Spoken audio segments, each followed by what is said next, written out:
ঘটনাটি মাত্র কিছুদিন আগেই ঘটেছে। তোমরা তো সকলে জানো এখান থেকে কয়েকদিন আগে কাব্য ভাই গিয়েছিল উমরা করতে। তো সেখান থেকে সে যখন বাসায় ফিরে তখন সে আবার তার চ্যানেল থেকে সবগুলো ভিডিও ডিলিট করে দেয়। এন্ড এখানে সে তার চ্যানেলের প্রায় 2000-এর মতো ভিডিও ডিলিট করার কারণে কাব্য ভাই আবারও আলোচনা সমালোচনার মুখে পড়ে যায়। এন্ড ওইখানে আবার কয়েকদিন পরে গিয়ে দেখা যায় চ্যানেলের ভিডিও সব আবারও ফিরে এসেছে। চ্যানেলের ডিলিট করা সবগুলো ভিডিও আবারও চ্যানেলের মধ্যে ব্যাক এসেছে। এটা দেখে অনেক রোস্টাররা বা বিভিন্ন ইউটিউবাররা তাকে ছোট করে কথা বলতে শুরু করে। অনেকে তো তার গায়ের রং নিয়েও তাকে খারাপ কথা বলে, যে কারণে সে এখানে মূলত দুঃখ পেয়ে যায়।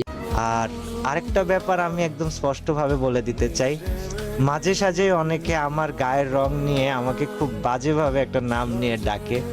তাদেরকে জাস্ট একটা কথাই বলবো যে তোমাদের এখনো বয়স হয় নাই, তোমরা এখনো বুঝতে শিখো নাই, তো এর জন্য মনে করো মানুষের গায়ের রং নিয়ে মানুষকে ছোট করে কথা বললে অনেক কিছু হওয়া যায়।